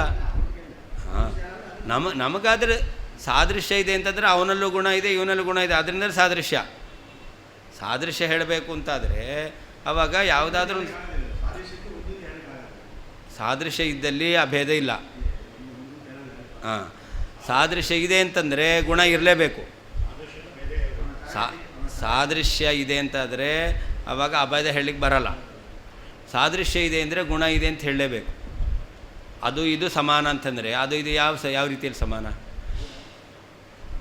ರೂಪದಲ್ಲಿಯೋ ಆಕಾರದಲ್ಲಿಯೋ ಅಥವಾ ವೆಯ್ಟಲ್ಲೋ ಅಥವಾ ಅದರ ಪ್ರೈಸಲ್ಲೋ ಯಾವುದಲ್ಲೂ ಸಮಾನ ಅಂತ ಹೇಳಬೇಕು. ಇಲ್ಲವೇ ಇಲ್ಲ ಅಂತಂದರೆ ಹೆಂಗೆ ಸಮಾನ ಅಂತ ಹೇಳ್ತೀರಿ? ಶಶವಿಷಾಣ ಸಮಾನ, ಗೋವಿಷಾಣ ಶಶವಿಷಾಣ ಸಮಾನ ಹೇಳಲಿಕ್ಕಾಗತ್ತಾ? ಇಲ್ಲ. ಶಶವಿಷಾಣ ಸಮಾನ, ಯಾಕೆ? ಎರಡೂ ಇಲ್ಲ. ಗೋವಿಷಾಣ ಶಶವಿಷಾಣ ಎರಡು ಸಮಾನ ಅಲ್ಲ. ಯಾಕಲ್ಲ? ಒಂದಿದೆ ಒಂದಿಲ್ಲ. ಅದನ್ನು ಸಾದೃಶ್ಯ ಹೇಳಲಿಕ್ಕೆ ಬರಲ್ಲ. ಸಾದೃಶ್ಯ ಹೇಳಬೇಕು, ಎರಡಿರಬೇಕು. ಗೋವಿಷಾಣ ಮಹಿಷ ವಿಷಾಣ ಸಮಾನ ಅಂತ ಹೇಳ್ಬೋದು. ಯಾಕೆ? ಎರಡು ಗುಮ್ಮತ್ತೆ. ಈ ರೀತಿಯಲ್ಲಿ ಸಾದೃಶ್ಯ ಹೇಳಬೇಕು ಅಂದರೆ ಗುಣವನ್ನು ಹೇಳಲೇಬೇಕು, ದೋಷವನ್ನು ಹೇಳ್ಬೋದು. ಬೇಕಾದ್ರೆ ಸಾಮಾನ್ಯವಾಗಿ ಹೇಳಬೇಕು. ಕಿಂಚೈತತೋಕ್ತಿರ್ನಾಯುಕ್ತ ಸಾದೃಶ್ಯೈಕ್ಯಸ್ಯ ಸಂಭವಾತ್ ಸತ್ಯನಿತ್ಯಗುಣತ್ಯಾಗಃ ಸರ್ವಥಾ ನೋಪಪದ್ಯತೆ. ಐಕ್ಯವನ್ನು ಹೇಳಲಿಲ್ಲ ಅಂತಾದರೆ ತತ್ವಮಸ್ಯಾದಿ ವಾಕ್ಯಗಳೇ ವ್ಯರ್ಥವಾಗಿ ಹೋಗುತ್ತಲ್ಲ ಅಂತಂದರೆ ಅದಕ್ಕೆ ಹೇಳ್ತಾರೆ, ಐಕ್ಯವನ್ನು ಹೇಳಲಿಲ್ಲ ಅಂದ ಮಾತ್ರಕ್ಕೆ ತತ್ವಮಸ್ಯಾದಿ ವಾಕ್ಯಗಳು ವ್ಯರ್ಥ ಆಗುತ್ತೆ ಅಂತಿಲ್ಲ. ಅದೇ ಐಕ್ಯವನ್ನು ಹೇಳುತ್ತೆ. ಎಂಥ ಐಕ್ಯವನ್ನು ಹೇಳುತ್ತೆ? ಸಾದೃಶ್ಯೈಕ್ಯಸ್ಯ ಸಂಭವ, ಸಾದೃಶ್ಯ ರೂಪವಾಗಿರ್ತಕ್ಕಂತಹ ಐಕ್ಯವನ್ನು ಅದು ಹೇಳ್ತಾ ಇದೆ. ಅದರಿಂದ ತತ್ವಮಸ್ಯಾದಿ ಎಂಬತಕ್ಕಂಥ ವಾಕ್ಯ ಐಕ್ಯವನ್ನು ಪ್ರತಿಪಾದನೆ ಮಾಡುತ್ತೆ ಎಂಬತಕ್ಕಂಥದ್ದು ಸರಿಯೇ, ಅದು ಅಯುಕ್ತ ಅಲ್ಲ ಅಂತ. ಯಾಕೆ? ಸತ್ಯನಿತ್ಯ ಗುಣತ್ಯಾಗ ಸರ್ವಥಾ ನೋಪವಿದ್ಯತೆ. ಆ ಗುಣಗಳನ್ನು ಸತ್ಯ ಅಂತ ಹೇಳುತ್ತೆ, ಆ ಗುಣಗಳು ನಿತ್ಯ ಆಗಿದೆ. ಸತ್ಯವಾದ ನಿತ್ಯವಾದ ಗುಣಗಳನ್ನು ಭಗವಂತನ ಇಲ್ಲ ಅಂತ ಹೇಳೋದು ಹೇಗೆ? ಅದ ಸರ್ವಥಾ ನೋಪಬದ್ಧತೆ. ಭಗವಂತನಲ್ಲಿರ್ತಕ್ಕಂಥ ಗುಣಗಳನ್ನು ಸತ್ಯ ಎಂಬುದಾಗಿ ಶ್ರುತಿ ಹೇಳ್ತಾ ಇದೆ, ನಿತ್ಯ ಎಂಬುದಾಗಿ ಹೇಳ್ತಾ ಇದೆ. ಹಾಗಾದರೆ ಸತ್ಯವಾದ ನಿತ್ಯವಾದ ಗುಣಗಳ ಬಿಡುವಿಕೆ ಇಲ್ಲ ಅಂತ ಹೇಳುವಿಕೆ ಸರ್ವಥಾ ಕೂಡಲ್ಲ. ಅವಾಗೇನು ಹೇಳಬೇಕಾಗಿದೆ? ತತ್ವಮಸಿ ಅಂತ ಅಭೇದ ಹೇಳ್ತಾ ಇದೆ. ಭಗವಂತನಲ್ಲಿರ್ತಕ್ಕಂಥ ಗುಣಗಳು ಸತ್ಯ ನಿತ್ಯ ಅಂತ ಹೇಳ್ತಾ ಇದೆ. ಎರಡು ವಾಕ್ಯ ಇದೆ, ಎರಡು ವಾಕ್ಯವನ್ನು ಕೂಡಿಸ್ಬೇಕು. ಯಾವ ವಾಕ್ಯವನ್ನು ಅಪ್ರಮಾಣ ಅಂತ ಹೇಳಬಾರ್ದು. ಹಾಗಾದರೆ ಎರಡು ವಾಕ್ಯವನ್ನು ಸತ್ಯ ಅಂತ ಒಪ್ಪಬೇಕು ಅಂತಾದರೆ ಏನು ಮಾಡಬೇಕು? ಭಗವಂತನಲ್ಲಿ ಗುಣ ಇದೆ. ತತ್ವಮಸಿ ಎಂಬತಕ್ಕಂಥ ವಾಕ್ಯ ಅದು ಜೀವಬ್ರಹ್ಮರಿಗೆ ಸಾದೃಶ್ಯವನ್ನು ಹೇಳ್ತಾ ಇದೆ, ಸಾದೃಶ್ಯ ರೂಪವಾದ ಐಕ್ಯವನ್ನು ಹೇಳ್ತಾ ಇದೆ ಅಂತ. ಐಕ್ಯ ಅನೇಕ ವಿಧ. ಅದೇ ಇದು ಅಂತ ತಾದಾತ್ಮ್ಯ ಒಂದು, ಸದೃಶ ಅಂತ ಸಾದೃಶ್ಯ ಐಕ್ಯವನ್ನು ಹೇಳ್ತಾ ಇದೆ ಅಂತ ಹೇಳ್ತಾರೆ. ಅಲ್ಲ, ಸತ್ಯನಿತ್ಯ ಗುಣ ಅಂತ ಒಪ್ಪಬೇಕು. ಯಾರು? ವ್ಯಾವಹಾರಿಕ ಸತ್ಯ ತುಂಬ ಹೆಚ್ಚು, ತುಂಬ ದಿವಸ ಇರುತ್ತೆ. ನಿತ್ಯ ಅಂದರೆ ಏನರ್ಥ? ಪ್ರಳಯ ಕಾಲ ತನಕ ಇರುತ್ತೆ. ಸತ್ಯ ಅಂದರೆ ವ್ಯಾವಹಾರಿಕ ಸತ್ಯ. ಮೂರು ವಿಧವಾದ ಸತ್ಯ ಸಿದ್ಧ ಆಗಿದ್ದರೆ ಆವಾಗ. ಮೂರು ವಿಧವಾದ ಸತ್ಯ ಅನ್ನೋದೇ ಸಿದ್ಧವಾಗಿಲ್ಲ, ಆದ್ದರಿಂದ ಅದನ್ನು ಹೇಳಲಿಕ್ಕೆ ಬರಲ್ಲ. ಕಿಂಚ ಅಲ್ಲದೆ ಸಾದೃಶ್ಯೈಕ್ಯಸ್ಯ ಸಾದೃಶ್ಯ ರೂಪವಾಗಿರ್ತಕ್ಕಂಥ ಅಭೇದವು ಸಂಭವಾತ್ ತತ್ವಮಸಿ ಎಂಬತಕ್ಕಂಥ ವಾಕ್ಯಕ್ಕೆ ಅರ್ಥ ಎಂಬುದಾಗಿ ಹೇಳಲಿಕ್ಕೆ ಬರ್ತಾ ಇರೋದ್ರಿಂದ ಐಕ್ಯತೋಕ್ತಿ ತತ್ವಮಸಿ ಎಂಬತಕ್ಕಂತಹ ವಾಕ್ಯವು ಐಕ್ಯವನ್ನು ಹೇಳ್ತಾ ಇದೆ ಎಂಬತಕ್ಕಂಥದ್ದು ನ ಯುಕ್ತ, ಅದು ಸರಿಯಲ್ಲ ಅಂತಲ್ಲ, ಯುಕ್ತವೇ ಆಗಿದೆ. ಸತ್ಯನಿತ್ಯ ಗುಣತ್ಯಾಗ, ಸತ್ಯವೂ ಆದ ನಿತ್ಯವೂ ಆದ ಪರಮಾತ್ಮನಲ್ಲಿರತಕ್ಕಂತಹ ಗುಣಗಳು ಇಲ್ಲ ಎಂಬತಕ್ಕಂಥದ್ದು ಸರ್ವಥಾ ಯಾವ ರೀತಿಯಿಂದಲೂ ಕೂಡ ನೋಪಪದ್ಯತೆ ಕೂಡುವುದಿಲ್ಲ. ಯಾಕೆ? ಪರಮಾತ್ಮನಲ್ಲಿ ಮುಂದೆ ಹೇಳ್ತಾರೆ ಗುಣ ಇಲ್ಲ ಅಂತ ಹೇಳಲಿಕ್ಕೆ ಬರಲ್ಲ. ಯಾಕೆ? ಸತ್ಯತ್ವ ನಿತ್ಯತ್ವನ ಒಪ್ಪಿದ್ದಾರೆ. ಶ್ರುತಿಯೇ ಸತ್ಯತ್ವ ನಿತ್ಯತ್ವನ ಹೇಳ್ತಾ ಇದೆ. ಅಂದಮೇಲೆ ಭಗವಂತನಲ್ಲಿ ಆ ಗುಣಗಳಿಲ್ಲ ಅಂತ ಹೇಳಲಿಕ್ಕೆ ಬರುವುದಿಲ್ಲ. ಕಿಂಚ ಅಲ್ಲದೆ ಸಾದೃಶ್ಯೈಕ್ಯಸ್ಯ ಸಾದೃಶ್ಯ ರೂಪವಾಗಿರ್ತಕ್ಕಂತಹ ಅಭೇದವು ಸಂಭವಾತ್ ತತ್ವಮಸಿ ಎಂಬತಕ್ಕಂಥ ವಾಕ್ಯದ ಅರ್ಥ ಅಂತ ಹೇಳಲಿಕ್ಕೆ ಬರ್ತಾ ಇರೋದ್ರಿಂದ ಏಕತಾ ಉಕ್ತಿ ತತ್ವಮಸ್ಯಾದಿ ವಾಕ್ಯಗಳಲ್ಲಿ ಅಭೇದ ಇದೆ ಅಂತ ಹೇಳ್ತಕ್ಕಂಥದ್ದು ಅಯುಕ್ತ ಅಲ್ಲ, ಯುಕ್ತವೇ ಆಗಿದೆ. ಸತ್ಯನಿತ್ಯ ಗುಣತ್ಯಾಗ, ಸತ್ಯವೂ ಆದ ನಿತ್ಯವೂ ಆದ ಗುಣಗಳು ಇಲ್ಲ ಅಂತ ಹೇಳ್ತಕ್ಕಂಥದ್ದು ಸರ್ವಥಾ ಯಾವ ರೀತಿಯಿಂದಲೂ ನಾವು ಉಪಬದ್ಧತೆ ಯುಕ್ತವಾಗುವುದಿಲ್ಲ. ಸಾವಕಾಶತ್ವಾದಪಿ ಐಕ್ಯವಾಕ್ಯಂ ನ ನಿರವಕಾಶ ಸಗುಣಶ್ರುತ್ಯುಕ್ತ ಗುಣಬಾಧಕಮಿತ್ಯಾಹ ಅಂತ. ಇಲ್ಲಿ ತತ್ವಮಸಿ ಎಂಬತಕ್ಕಂಥ ವಾಕ್ಯ ಇದೆಯಲ್ಲ, ಇದು ಸಾವಕಾಶ. ಭಗವಂತನಲ್ಲಿ ಸತ್ಯಂ ಜ್ಞಾನಮನಂತಂ ಗುಣ ಸತ್ಯಂ ಜ್ಞಾನಮನಂತಂ ಬ್ರಹ್ಮ ಎಂಬುದಾಗಿ ಗುಣವನ್ನು ಹೇಳ್ತಕ್ಕಂಥ ಶ್ರುತಿ ಇದೆಯಲ್ಲ, ಅದು ನಿರವಕಾಶ. ಸಾವಕಾಶ ನಿರವಕಾಶಗಳಲ್ಲಿ ನಿರವಕಾಶ ಪ್ರಬಲ. ಆದ್ದರಿಂದ ಏನು ಮಾಡಬೇಕು? ಪರಮಾತ್ಮನಲ್ಲಿ ಸತ್ಯಂ ಜ್ಞಾನಮನಂತಂ ಬ್ರಹ್ಮ ಎಂಬತಕ್ಕಂತಹ ಶ್ರುತಿಯ ಮೂಲಕ ಗುಣ ಇದೆ ಅಂತ ಒಪ್ಪಬೇಕು. ಹಾಗೇ ತತ್ವಮಸಿ ಎಂಬತಕ್ಕಂಥದ್ದು ಅಭೇದವನ್ನು ಹೇಳ್ತಾ ಇದೆ ಅಂತ ಒಪ್ಪಬೇಕು. ಸತ್ಯಂ ಜ್ಞಾನಮನಂತಂ ಬ್ರಹ್ಮ ಶ್ರುತಿ ಪ್ರಕಾರ ಭಗವಂತನಲ್ಲಿ ಗುಣ ಇದೆ ಅಂತ ಒಪ್ಪಿದ್ರೆ ಆವಾಗ ತತ್ವಮಸ್ಯಾದಿ ವಾಕ್ಯದಿಂದ ಅಭೇದವನ್ನು ಒಪ್ಪಲಿಕ್ಕೆ ಬರಲ್ಲ. ಹಾಗಾದರೆ ಅಭೇದವನ್ನು ಒಪ್ಪಿಬಿಟ್ರೆ ಈಗ ಭಗವಂತನ ಗುಣಪೂರ್ಣ ಅಂತ ಹೇಳಲಿಕ್ಕೆ ಬರಲ್ಲ. ಹಾಗಾದ್ರೆ ಎರಡನ್ನೂ ವೇದವಾಕ್ಯವನ್ನು ಪ್ರಮಾಣ ಅಂತ ಹೇಳಬೇಕು. ಅದಕ್ಕೇನು ಮಾಡಬೇಕು? ಸತ್ಯಂ ಜ್ಞಾನಮನಂತಂ ಬ್ರಹ್ಮ ಎಂಬತಕ್ಕಂಥದ್ದು ನಿರವಕಾಶ ಶ್ರುತಿ, ತತ್ವಮಸಿ ಎಂಬತಕ್ಕಂಥ ವಾಕ್ಯ ಸಾವಕಾಶ ಶ್ರುತಿ. ಸಾವಕಾಶ ಶ್ರುತಿ ಅಂತಂದರೆ ಯಾವ ಶ್ರುತಿ ವಾಕ್ಯಕ್ಕೆ ಇನ್ನೊಂದು ಅರ್ಥವನ್ನು ಹೇಳಿ ಅದರ ಪ್ರಾಮಾಣ್ಯವನ್ನು ಉಳಿಸ್ಲಿಕ್ಕಾಗುತ್ತೋ ಅದನ್ನು ಸಾವಕಾಶ ಅಂತ ಹೇಳ್ತಾರೆ. ಯಾವ ವಾಕ್ಯಕ್ಕೆ ಅರ್ಥಾಂತರವನ್ನು ಮಾಡಲಿಕ್ಕೆ ಬರೋದಿಲ್ವೋ ಅದನ್ನು ನಿರವಕಾಶ ಅಂತ ಹೇಳ್ತಾರೆ. ಸತ್ಯಂ ಜ್ಞಾನಮನಂತಂ ಬ್ರಹ್ಮ ಅನ್ನೋದಕ್ಕೆ ಏನು ಅರ್ಥ ಮಾಡಬೇಕು? ಬ್ರಹ್ಮ ಸತ್ಯಜ್ಞಾನಾದಿ ಗುಣವುಳ್ಳವನು ಅಂತ ಅರ್ಥನೇ ಮಾಡಬೇಕು, ಬೇರೆ ಅರ್ಥ ಮಾಡಲಿಕ್ಕೆ ಬರೋದಿಲ್ಲ. ತತ್ವಮಸಿ ಅನ್ನೋದಕ್ಕೆ ನೀನು ಅವನ ಸದೃಶನಾಗಿದೆಯಾ ಅಂತ ಅರ್ಥ ಮಾಡಲಿಕ್ಕೆ ಬರುತ್ತೆ. ಆದ್ದರಿಂದ ತತ್ವಮಸ್ಯಾದಿ ವಾಕ್ಯ ಅಂತಕ್ಕಂಥದ್ದು ಸಾವಕಾಶ. ಆ ಸಾವಕಾಶ ಆಗಿರೋದ್ರಿಂದಲೂ ಕೂಡ ನೀವು ಸತ್ಯಂ ಜ್ಞಾನಮನಂತಂ ಬ್ರಹ್ಮ ಎಂಬತಕ್ಕಂತಹ ನಿರವಕಾಶವಾಗಿರ್ತಕ್ಕಂತಹ ಬ್ರಹ್ಮನಲ್ಲಿ ಗುಣ ಇದೆ ಎಂಬತಕ್ಕಂಥ ವಾಕ್ಯಗಳಿಗೆ ಬಾಧವನ್ನು ಹೇಳಲಿಕ್ಕೆ ಬರೋದಿಲ್ಲ. ಸಾವಕಾಶತ್ವಾದಪಿ ತತ್ವಮಸಿ ಎಂಬತಕ್ಕಂಥ ವಾಕ್ಯಕ್ಕೆ ಬೇರೆ ಅರ್ಥ ಹೇಳಲಿಕ್ಕೆ ಬರ್ತಾ ಇದೆ. ಆದ್ದರಿಂದಲೂ ಐಕ್ಯವಾಕ್ಯಂ ತತ್ವಮಸಿ ಎಂಬತಕ್ಕಂಥ ವಾಕ್ಯವು ನ ನಿರವಕಾಶ ಸಗುಣಶ್ರುತ್ಯುಕ್ತ ಗುಣಬಾಧಕಂ. ಸತ್ಯಂ ಜ್ಞಾನಮನಂತಂ ಬ್ರಹ್ಮ ಎಂಬತಕ್ಕಂಥ ಶ್ರುತಿಯಲ್ಲಿ ಹೇಳಿರ್ತಕ್ಕಂಥ ಭಗವಂತನ ಗುಣಗಳನ್ನು ಬಾಧಿಸಲಿಕ್ಕೆ ಅದಕ್ಕೆ ಸಾಮರ್ಥ್ಯ ಇಲ್ಲ ಅಂತ ಹೇಳ್ತಾ ಇದ್ದಾರೆ ಕಿಂಚ ಎಂಬ ಶ್ಲೋಕದಿಂದ. ಸತ್ಯನಿತ್ಯ ಇತ್ಯನೇನ ಸಗುಣಶ್ರುತೇ ನಿರವಕಾಶತ್ವಂ ದ್ಯೋತಯತಿ. ಸತ್ಯನಿತ್ಯ ಗುಣತ್ಯಾಗ ಸರ್ವಥಾನೋಪಪದ್ಯತೆ ಅಂತಿದೆ. ಅಲ್ಲಿ ಗುಣಗಳು ಸತ್ಯನಿತ್ಯ ಅಂತ ಹೇಳಿದ್ರಿಂದ ಅದು ನಿರವಕಾಶ ಅಂತ ಹೇಳದಂತೆ ಆಯಿತು. ಅಂದರೆ ನಿರವಕಾಶಾದಂಥ ಶ್ರುತಿಯನ್ನು ಸಾವಕಾಶ ಶ್ರುತಿ ಬಾಧಿಸೋದಿಲ್ಲ ಅಂತ ಆಯಿತು. ಅತಃ ಕಸ್ಯ ಬಲಾತ್ ಕಸ್ಯ ತ್ಯಾಗ ಇತ್ಯೇವ ಚಿಂತ್ಯತಾಂ ನ ಚೇಚ್ಛೂನ್ಯೋಕ್ತಿ ಬಲತಃ ಸತ್ಯಂ ಬ್ರಹ್ಮೈವ ಸಂತ್ಯಜ. ಅದಕ್ಕೆ ಹೇಳ್ತಾರೆ, ನಿರವಕಾಶ ಶ್ರುತಿಯಿಂದ ಸಾವಕಾಶ ಶ್ರುತಿಯ ಅರ್ಥವನ್ನು ಬಿಡಬೇಕು ಅಂತ ಹೇಳ್ತಿರೋ, ನಿರವಕಾಶವಾದ ಶ್ರುತಿ ಆ ಶ್ರುತಿಗೆ ಪ್ರಾಮಾಣ್ಯವನ್ನು ಹೇಳಿ ಸಾವಕಾಶ ಶ್ರುತಿ ಅದಕ್ಕೆ ಬೇರೆ ಅರ್ಥ ಮಾಡಬೇಕು ಅಂತ ಹೇಳ್ತಿರೋ, ಅಥವಾ ಸಾವಕಾಶವಾಗಿರ್ತಕ್ಕಂಥ ಶ್ರುತಿಯನ್ನೇ ಪ್ರಮಾಣ ಅಂತ ಒಪ್ಪಿಬಿಟ್ಟು ನಿರವಕಾಶವಾಗಿರ್ತಕ್ಕಂತಹ ಭಗವಂತನಲ್ಲಿ ಗುಣ ಇದೆ ಎಂಬತಕ್ಕಂಥ ವೇದವಾಕ್ಯ ಇದೆಯಲ್ಲ, ಇದನ್ನೇ ನೀವು ತ್ಯಾಗ ಮಾಡ್ತೀರೋ ಅದನ್ನು ಹೇಳ್ರಿ. ಏನಂತ?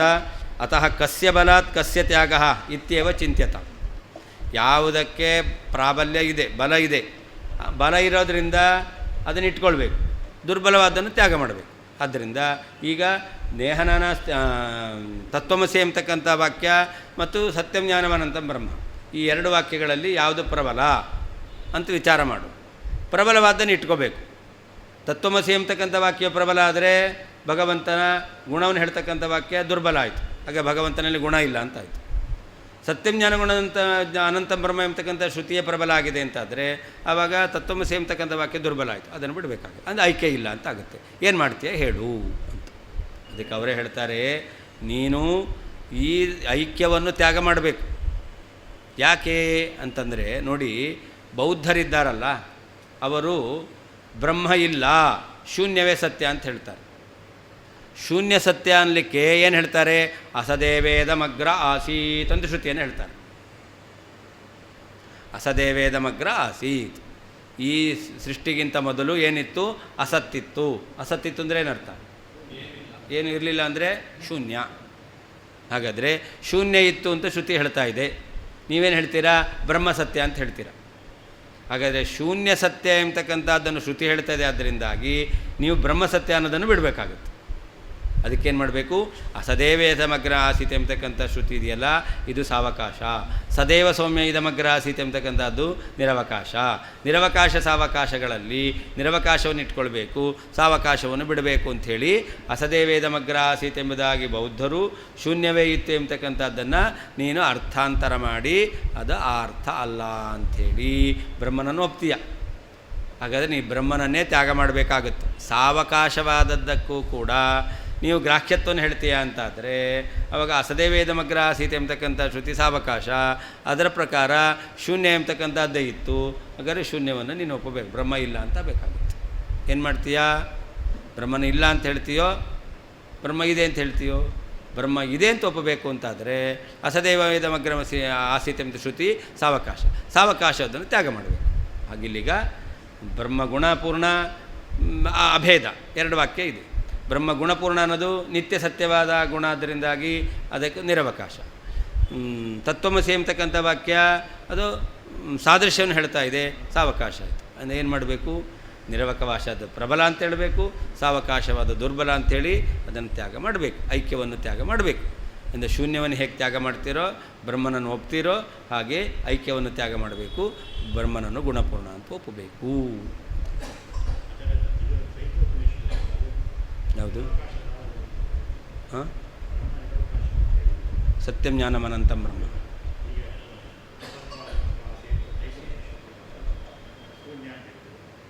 ಅಸದೇವೇದಮಗ್ರ ಆಸೀತ್, ಅದು ಸಾವಕಾಶ. ಸದೈವ ಸೌಮ್ಯ ಇದಮಗ್ರ ಆಸೀತ್.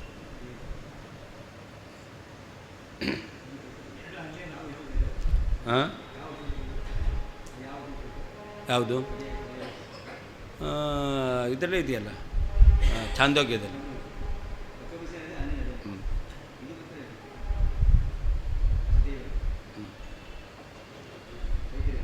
ಇನ್ನೊಂದು ಶ್ರುತಿ ಇದೆ, ನಾ ಸದಾಸೀತ್ ನೋ ಸದಾಸೀತ್ ತದಾನೀ ಅಂತ.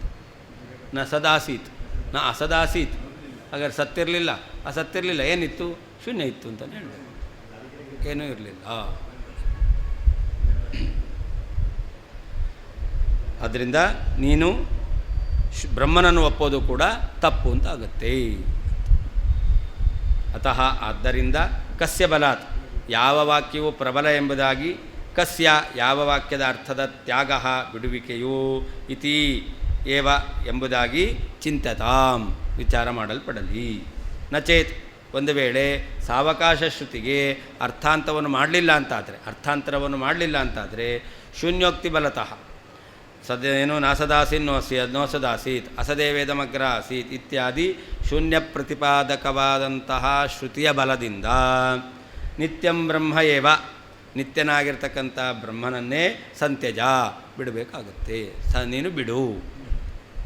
ಅತಃ ಆದ್ದರಿಂದ ಸಾವಕಾಶ ನಿರವಕಾಶ ಶ್ರುತಿಗಳಿಗೆ ವಿರೋಧ ಬಂದಾಗ ನಿರವಕಾಶ ಶ್ರುತಿಯನ್ನು ಒಪ್ಪಿ ಸಾವಕಾಶವನ್ನು ತ್ಯಾಗ ಮಾಡಬೇಕು.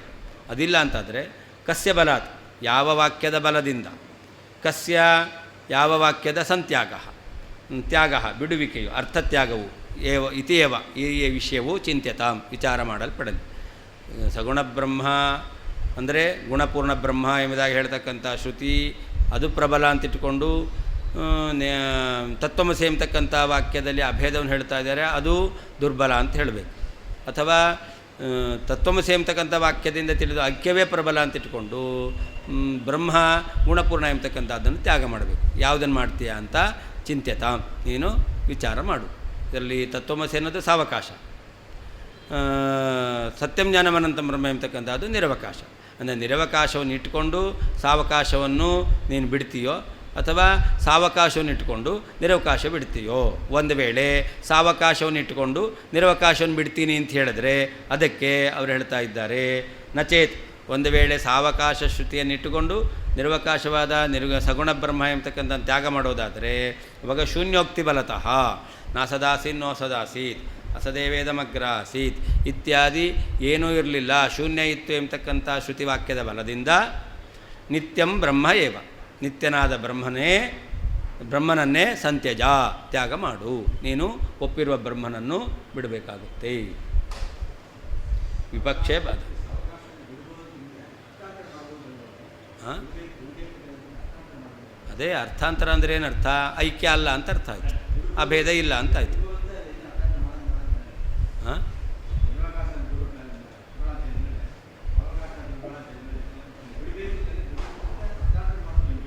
ಅದೇ ಹೇಳಿದ್ದು.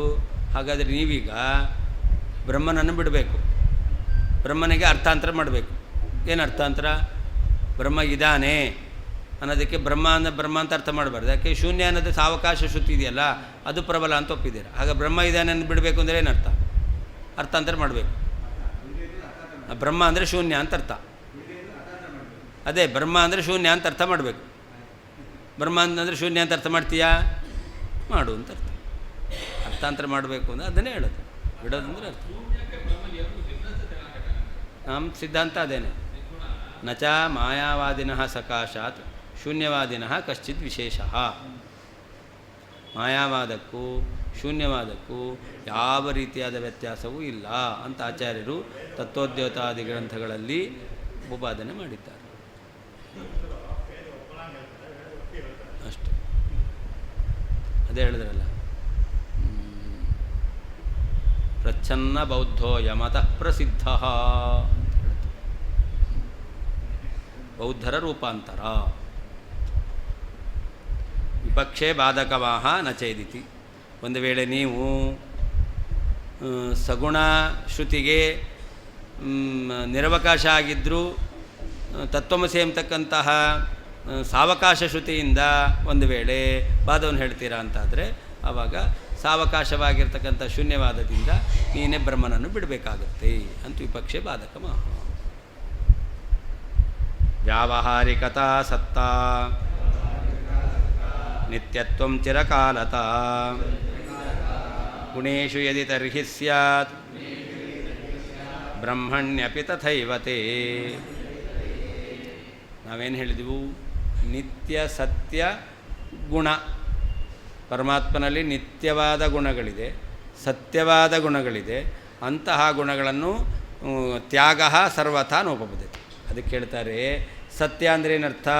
ವ್ಯಾವಹಾರಿಕತಾ ಸತ್ತ, ಅದು ವ್ಯಾವಹಾರಿಕವಾಗಿ ಸತ್ತಾಗಿದೆ ಅಂತ ಅರ್ಥ. ನಿತ್ಯ ಅಂದ್ರೇನು? ಚಿರಕಾಲತ, ತುಂಬ ಕಾಲ ಇದೆ ಅಂತ ಅರ್ಥ. ನಿತ್ಯ ಅಂದರೆ ಯಾವಾಗಲೂ ಅನಂತ ಕಾಲದವರೆಗೆ ಇದೆ ಅಂತ ಅರ್ಥ ಅಲ್ಲ. ಸತ್ಯ ಅಂದರೆ ಸತ್ಯವೇ ಆಗಿದೆ ಅಂತ ಅರ್ಥ ಅಲ್ಲ. ಮತ್ತು ಅದು ವ್ಯಾವಹಾರಿಕ ಸತ್ಯವಾಗಿದೆ ಅಂದರೆ ಏನರ್ಥ? ಬ್ರಹ್ಮಜ್ಞಾನ ಬರೋ ತನಕ ಇರುತ್ತೆ ಅಂತ ಅರ್ಥ. ಯಾವುದು ಪ್ರಾತಿಭಾತಿಕ ಸತ್ತೋ ಬ್ರಹ್ಮಜ್ಞಾನಕ್ಕಿಂತ ಮೊದಲೇ ಇಲ್ಲ ಅಂತ ಆಗುತ್ತೆ. ವ್ಯಾವಹಾರಿಕ ಸತ್ಯ ಯಾವುದೋ ಅದು ಬ್ರಹ್ಮಜ್ಞಾನದಿಂದ ಬ್ರಹ್ಮಜ್ಞಾನ ಬರೋ ತನಕ ಇರುತ್ತೆ, ಬ್ರಹ್ಮಜ್ಞಾನ ಬಂದಾಗಿಲ್ಲ ಅಂತ ಆಗುತ್ತೆ. ಇನ್ನು ಪಾರಮಾರ್ಥಿಕ ಸತ್ಯ ಇದೆಯಲ್ಲ, ಅದು ಮಾತ್ರ ಯಾವಾಗಲೂ ಇರೋದು ಅಂತ. ಆದ್ದರಿಂದ ಈಗ ನಾವು ಹಿಂದೆ ಹೇಳಿದೆವು ಸತ್ಯ ನಿತ್ಯ ಗುಣತ್ಯಾಗ ಅಂತ. ಸತ್ಯವಾದ ಗುಣ, ಸತ್ಯ ಅಂದ್ರೇನು? ವ್ಯಾವಹಾರಿಕ ಅಂತ ಅರ್ಥ, ಅದರ ತ್ಯಾಗ ಮಾಡ್ಬೋದು. ಆಮೇಲೆ ನಿತ್ಯ ಅಂದ್ರೇನು? ತುಂಬ ಕಾಲ ಇರುತ್ತೆ ಅಂತ ಅರ್ಥ, ಅದರ ತ್ಯಾಗ ಮಾಡ್ಬೋದು ಅಂತ. ಗುಣೇಶು ಯದಿ ತರ್ಹಿ ಸ್ಯಾತ್. ಒಂದು ವೇಳೆ ಈ ರೀತಿಯಲ್ಲಿ ನೀವು ಅರ್ಥ ಹೇಳ್ತೀರಾ ಅಂತಾದರೆ ಆವಾಗ ಬ್ರಹ್ಮಣ್ಯಪಿ ತಥೈವ ಸ್ಯಾತ್. ಹಾಗಾದರೆ ಬ್ರಹ್ಮನಲ್ಲಿರ್ತಕ್ಕಂಥ ಸತ್ಯತ್ವವು ಕೂಡ ಏನಾಗಬೇಕು? ಬ್ರಹ್ಮನಲ್ಲಿ ಸತ್ಯತ್ವ ಇದೆ, ನಿತ್ಯತ್ವ ಇದೆ ಅಂತ ಹೇಳ್ತೀರ. ಸತ್ಯತ್ವ ನಿತ್ಯತ್ವಕ್ಕೆ ಏನರ್ಥ? ಸತ್ಯ ಅಂತಂದರೆ ವ್ಯಾವಹಾರಿಕ ಸತ್ಯ ಅಂತ, ನಿತ್ಯ ಅಂದರೆ ಹೆಚ್ಚು ಕಾಲ ಇರುತ್ತೆ. ಬ್ರಹ್ಮನು ಸತ್ಯ, ಬ್ರಹ್ಮನು ನಿತ್ಯ ಅಂದರೆ ಬ್ರಹ್ಮನಲ್ಲಿಯೂ ವ್ಯಾವಹಾರಿಕ ಸತ್ವ ಇದೆ, ಬ್ರಹ್ಮನು ಕೂಡ ತುಂಬ ಕಾಲ ಇರ್ತಾನೆ ಅಂತ ಆಗಬೇಕಾಗಿತ್ತು. ಒಂದು ದಿವಸ ಬ್ರಹ್ಮನು ಇಲ್ಲ ಅಂತ ಆಗ್ತಾನೆ ಅನ್ನೋದನ್ನು ನೀನು ಒಪ್ಪಬೇಕಾಗತ್ತೆ. ಯದಿ ಒಂದು ವೇಳೆ ಗುಣೇಶು ಗುಣಗಳಲ್ಲಿರುವಂತಹ ಸತ್ತಾ ಸತ್ಯತ್ವವು ವ್ಯಾವಹಾರಿಕವಾದದ್ದು, ವ್ಯಾವಹಾರಿಕತ್ವ ರೂಪವಾದದ್ದು. ನಿತ್ಯತ್ವವು ಕೂಡ ಚಿರಕಾಲತ ಹೆಚ್ಚು ಕಾಲ ಇರತಕ್ಕಂಥದ್ದು, ದೀರ್ಘಕಾಲಿಕತ್ವ ರೂಪವಾದದ್ದು. ತದಾ ಆಗ ಬ್ರಹ್ಮಣಿ ಅಪಿ ಬ್ರಹ್ಮನಲ್ಲಿಯೂ ಕೂಡ ತೇ ನಿನಗೆ ತಥೈವ ವ್ಯಾವಹಾರಿಕತ್ವ ರೂಪವಾದ ಸತ್ವ, ದೀರ್ಘಕಾಲಿಕತ್ವ, ನಿತ್ಯತ್ವ ಎಂಬತಕ್ಕಂಥದ್ದುಗಳು ಅದು ಸ್ಯಾತ್ ಇರಬೇಕಾದೀತು. ಯದಿ ಒಂದು ವೇಳೆ ಗುಣೇಶು ಗುಣಗಳಲ್ಲಿ ಇರುವಂತಹ ಸತ್ತ, ಪರಮಾತ್ಮನಲ್ಲಿರ್ತಕ್ಕಂಥ ಗುಣಗಳಲ್ಲಿರ್ತಕ್ಕಂಥ ಸತ್ತ ಸತ್ಯತ್ವವು ವ್ಯಾವಹಾರಿಕವಾದ ಸತ್ಯತ್ವ ರೂಪ ಅಂತ ಹೇಳಿದ್ರೆ, ನಿತ್ಯತ್ವವು ಚಿರಕಾಲತ ದೀರ್ಘಕಾಲಿಕತ್ವ ರೂಪವಾದದ್ದು ಎಂಬುದಾಗಿ ನಿನಗೆ ಅಭಿಪ್ರಾಯವೋ ತದಾ ಆಗ ತೇ ನಿನಗೆ ಅಭಿಮತನಾದ ಬ್ರಹ್ಮಣ್ಯಪಿ ಬ್ರಹ್ಮನಲ್ಲಿಯೂ ಕೂಡ ತಥೈವ ವ್ಯಾವಹಾರಿಕ ಸತ್ಯತ್ವ ರೂಪವಾಗಿರ್ತಕ್ಕಂಥ ಸತ್ವ ಮತ್ತು ದೀರ್ಘಕಾಲಿಕತ್ವ ರೂಪವಾದ ನಿತ್ಯತ್ವವು ಸ್ಯಾತ್ ಇರಬೇಕಾದೀತು. ಗುಣೇಶು ಸತ್ಯತ್ವಂ ವ್ಯಾವಹಾರಿಕತ್ವಂ ನಿತ್ಯತ್ವಂಚ ಚಿರಕಾಲೀನತ್ವಂ ಅಸ್ತು ಇತಿ ಶಂಕಾಂ ಪರಿಹರ್ಯತಿ. ಸತ್ಯ ನಿತ್ಯ ಅಂತ ಹೇಳ್ತೇವೆ. ಸತ್ಯ ಅಂದ್ರೇನು? ವ್ಯಾವಹಾರಿಕ ಸತ್ಯವಾಗಿದೆ, ಬ್ರಹ್ಮಜ್ಞಾನ ಬರೋ ತನಕ ಇರುತ್ತೆ. ನಿತ್ಯ ಅಂದ್ರೇನು? ತುಂಬ ಕಾಲ ಇರುತ್ತೆ ಅಂತ. ಈ ರೀತಿ ಬ್ರಹ್ಮನಲ್ಲಿ ಸತ್ಯ ನಿತ್ಯ ಗುಣ ಒಪ್ತೇವೆ ಅಂತಂದರೆ ಈ ರೀತಿಯಾಗಿ ಅರ್ಥ ಹೇಳೋದಾದರೆ ಗುಣಗಳಲ್ಲಿ ನೀವು ಹೇಳ್ತೀರ ಗುಣಗಳು ಸತ್ಯ, ಗುಣಗಳು ನಿತ್ಯ ಅಂದರೆ ಗುಣಗಳು ವ್ಯಾವಹಾರಿಕ, ಗುಣಗಳು ದೀರ್ಘಕಾಲ ಇರುತ್ತೆ. ಹಾಗಾದರೆ ಬ್ರಹ್ಮನನ್ನು ಸತ್ಯ ನಿತ್ಯ ಅಂತ ಹೇಳ್ತೀರ. ಹಾಗೆ ಬ್ರಹ್ಮನನ್ನು ಹೇಳಬೇಕು, ಬ್ರಹ್ಮನು ಕೂಡ ವ್ಯಾವಹಾರಿಕ ಸತ್ಯ, ಬ್ರಹ್ಮನು ಕೂಡ ಚಿರಕಾಲ ಇರುವವನು ಅಂತ ಹೇಳಬೇಕಾಗುತ್ತೆ. ಚಿರಕಾಲ ಇರುವವನು ಅಂದರೆ ಆಮೇಲೆ ಒಂದು ಕಾಲ ಇಲ್ಲ ಅಂತ ಬ್ರಹ್ಮನಿಗೂ ಕೂಡ ಅಸ್ತಿತ್ವಾಭಾವವನ್ನು ಒಪ್ಪಬೇಕಾಗುತ್ತೆ. ಹೌದು, ನಿತ್ಯ ಅಂದರೆ ತುಂಬ ಕಾಲ ಇದೆ. ಹಾಂ, ಸ್ವರ್ಗನಿತ್ಯ ಅಂತ ಹೇಳ್ತಾರೆ. ಸ್ವರ್ಗನಿತ್ಯ ಅಂದರೆ ಏನರ್ಥ? ಸ್ವರ್ಗನಿತ್ಯ ಅಂತಂದರೆ ತುಂಬ ಕಾಲ ಇರುತ್ತೆ. ನಿತ್ಯ ಅನ್ನೋದಕ್ಕೆ ಹೆಚ್ಚು ಕಾಲ ಇರುತ್ತೆ ಅಂತ ಅರ್ಥ ಹೇಳ್ತಾರೆ. ಹೌದು ಹೌದು. ಅದರಿಂದ ಈ ರೀತಿ ಅರ್ಥ ಹೇಳಿದ್ರೆ ಬ್ರಹ್ಮನನ್ನು ಕೂಡ ನೀವು ಅದೇ ರೀತಿ ಒಪ್ಪಬೇಕಾಗುತ್ತೆ. ಆದ್ದರಿಂದ ಭಗವಂತನ ಗುಣಗಳನ್ನು ಸತ್ಯನಿತ್ಯ ಅಂದರೆ ಭಗವಂತನ ಗುಣಗಳು ಪಾರಮಾರ್ಥಿಕ ಸತ್ಯ, ಪರಮಾತ್ಮನ ಗುಣಗಳು ಯಾವತ್ತೂ ಇರ್ತವೆ ಅಂತ ಹೇಳಬೇಕು. ಹಾಗೆ ಭಗವಂತನನ್ನು ಕೂಡ ಸತ್ಯನಿತ್ಯ ಅಂದರೆ ಭಗವಂತನು ಪಾರಮಾರ್ಥಿಕ ಸತ್ಯ, ಪರಮಾತ್ಮನು ಕೂಡ ಅವನು ಯಾವತ್ತೂ ಇರುವವನು. ಹೇಗೆ ಪರಮಾತ್ಮನನ್ನು ಸತ್ಯನಿತ್ಯ ಅಂತ ಹೇಳ್ತಾರೋ ಹಾಗೆ ಪರಮಾತ್ಮನ ಗುಣಗಳನ್ನು ಸತ್ಯನಿತ್ಯ ಅಂತ ಹೇಳ್ತಾರೆ.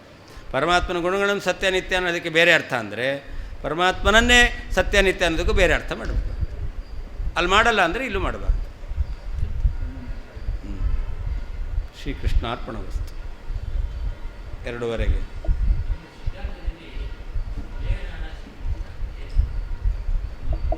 ಇಹ ಬ್ರಹ್ಮಣಿ ಕಿಂಚನ ನಾನಾ ನಾಸ್ತಿ, ಭಿನ್ನವಾದದ್ದು ಯಾವುದೂ ಇಲ್ಲ. ನಮ್ಮ ಸಿದ್ಧಾಂತ ಇಹ ಬ್ರಹ್ಮಣಿ ಕಿಂಚನ ನಾನಾ ನಾಸ್ತಿ, ಭಿನ್ನವಾದದ್ದು ಯಾವುದೂ ಇಲ್ಲ. ಅವಯವ, ಗುಣ, ಕ್ರಿಯಾ ಇದೆಲ್ಲ ಇದೆ, ಅದು ಭಿನ್ನವಾದದ್ದಲ್ಲ. ಭಿನ್ನವಾದದ್ದು ಯಾವುದೂ ಇಲ್ಲ, ಅಭಿನ್ನವಾದದ್ದಿದೆ. ನಮ್ಮ ಮತ ಪ್ರಕಾರ ಇದು, ಅವ್ರ ಮತ ಪ್ರಕಾರ ಇಹ ಈ ಜಗತ್ತಿನಲ್ಲಿ ಕಿಂಚನ ನಾನಾ ಭಿನ್ನವಾದದ್ದು, ಪರಮಾತ್ಮನಿಗಿಂತ ಭಿನ್ನವಾದದ್ದು ನಾಸ್ತಿ ಇಲ್ಲ. ಪರಮಾತ್ಮ ಒಬ್ಬನೇ ಇರೋದು. ಹಾಂ, ಯಾರು? ಬ್ರಹ್ಮನನ್ನೇ ಪಾರಮಾರ್ಥಿಕ ಸತ್ಯ ಅಂತ ಹೇಳೋದು. ಬ್ರಹ್ಮನನ್ನೇ ಪಾರಮಾರ್ಥಿಕ ಸತ್ಯ ಅಂತ ಹೇಳೋದು.